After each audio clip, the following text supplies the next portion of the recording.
So a whole lot of people in this country are talking about the Portfolio Committee on Sports, Arts and Culture.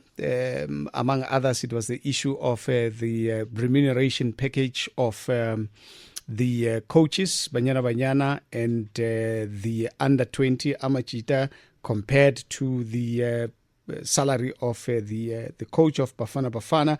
I mean, that it's chalk and cheese. If you don't know, chalk and cheese. And then the other issue was around Danny Jordan, whether he intends to stay on. He pleaded, what do you call it? He behaved as if he had forgotten that he had made an undertaking, that this was going to be his last term. But he literally even went to an extent of asking whether that's the undertaking he made. And he responded by saying he doesn't know. He doesn't know if he will be nominated. If he's nominated, he will continue, and all of that. So we now know that he will get the fourth term because he's been firmly holding grip in as far as power dynamics are concerned at SAFA. And then the issue of the minister not making it to the committee as well is something that rubbed off the chairperson of that portfolio committee. But just to get a sense of what happened. SAFA's appearance before this committee is nothing else than a standard procedure.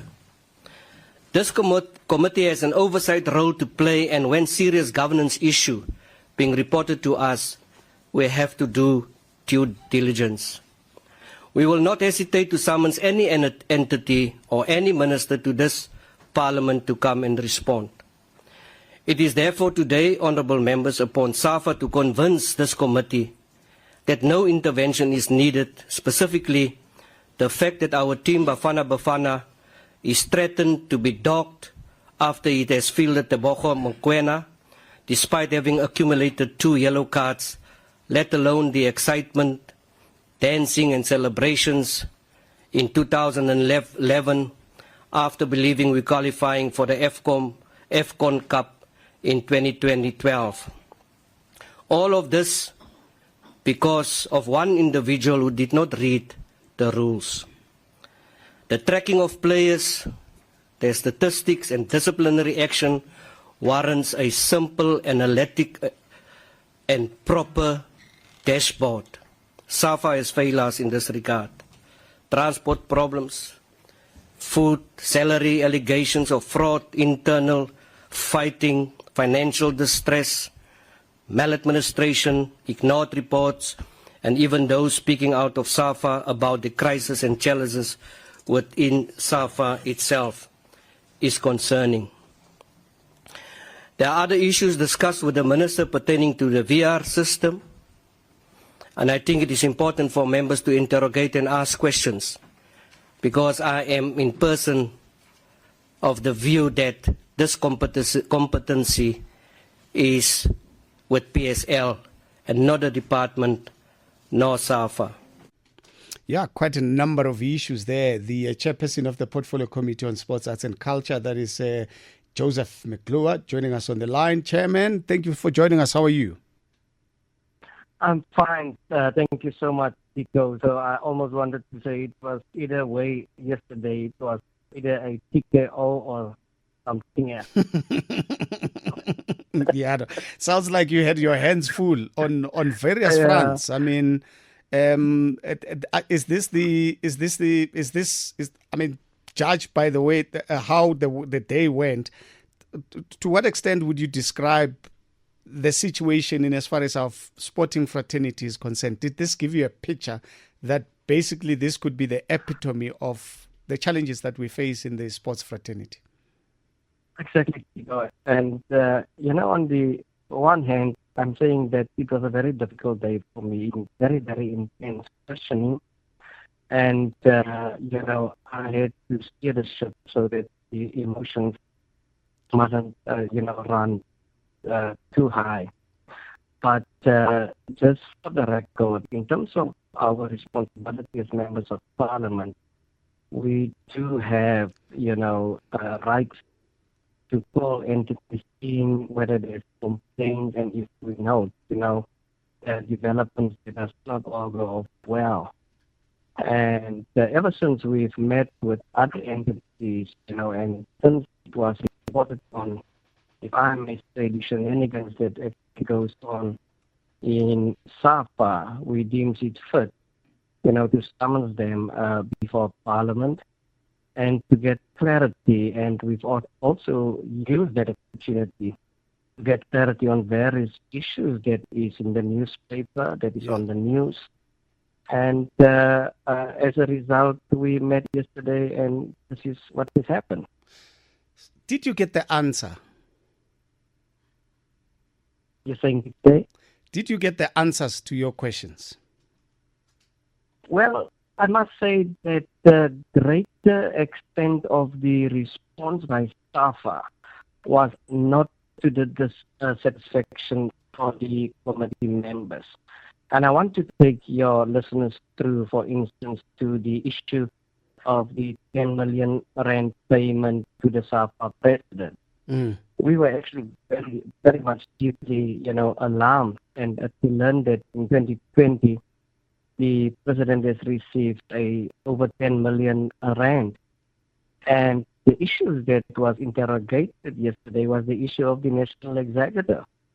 An allegation that the national executive does not hold meetings, and if they intend to have meetings, the meetings are being postponed. And as the committee will say, this in actual fact, when it comes to governance, undermine the corporate seriousness when it comes to financial oversight within SAFA. But we say we will still push hard on this matter, and we will make sure, that through various actions, we get and one of the outcomes to solve and to address this issue at hand is to engage with the Minister of Sports, Art and Culture to intervene, because the Sport Act allows the Minister to intervene. And once he intervenes, he can make recommendations, and those recommendations will actually become law, and we'll have some sort of I found it a bit distasteful that and embarrassing. I mean, you have a Desiree Ellis who's done so much for Banyana, and yet she's treated disdainfully. You have a Raymond Mdaga who has done something that has not been done in years, and he's just treated like a nobody. And you've got a Bafana coach who is being treated like royalty. He even has leeway to say what he wants to say, and yet we cannot help but say it is because he's a European, and these ones are taken advantage of because they are South Africans.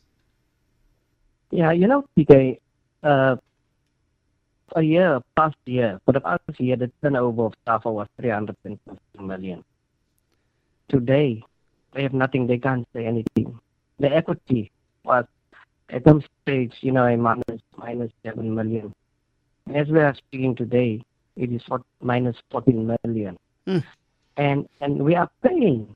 Yeah. And the person leading it says, I'm not actually going anywhere. Exactly. And we have disparities. Disparities on the local schools. And I don't want to exaggerate this thing. If you add up to the salary of a Bafana coach, add up 12 million rand. And when it comes to Raymond's salary, it's not even close to $1 million a year. Well, it's just over 30,000.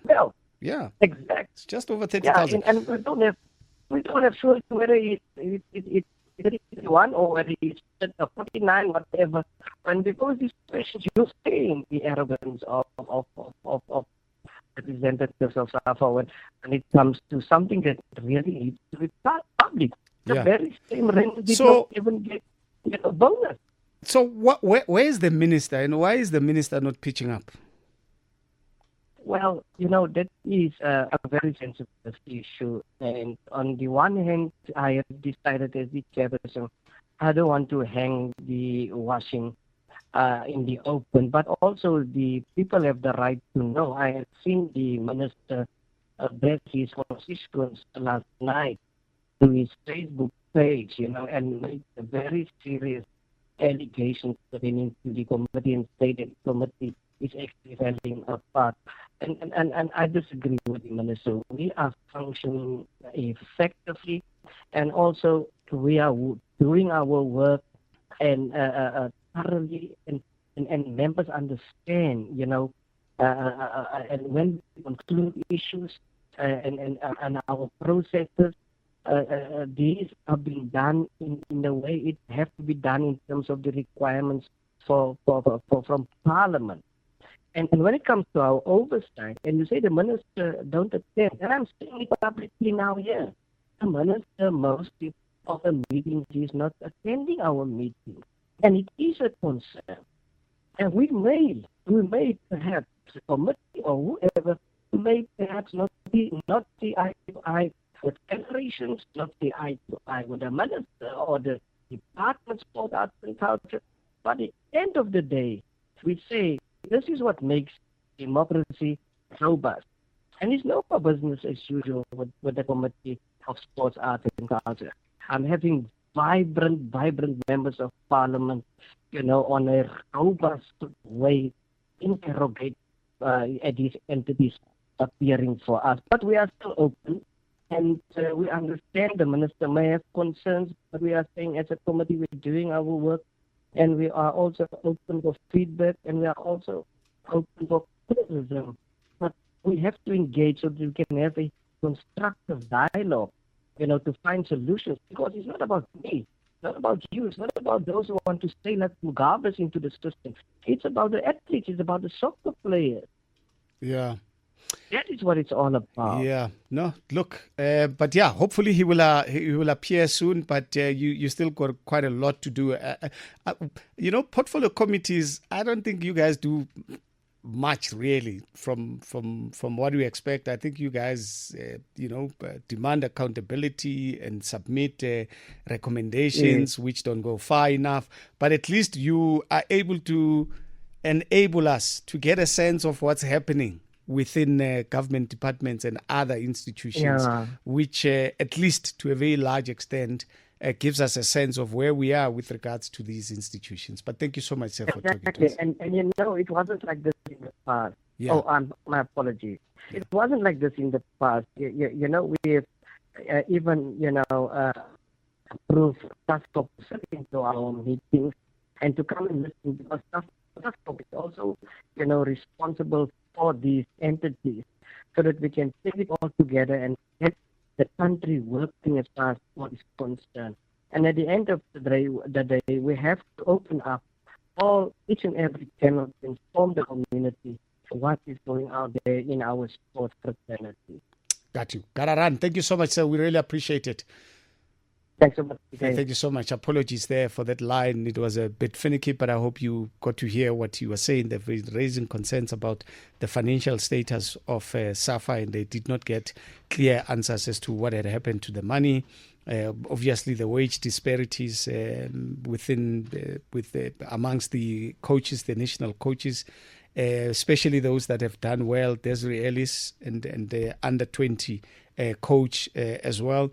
The minister's lack of interest in terms of going to the portfolio committee to go and account is another issue that went through. Of course, Danny Jordan also intimating that should he be nominated, he will go for the fourth term to a very large extent. And when asked whether whether that's a decision that he's going to take himself as a person, he's literally saying he doesn't even know whether he'll be nominated or not. But be that as it may, your guess is as good as mine in terms of his answer. My guess is that he's definitely going to take up the opportunity to run SAFA again.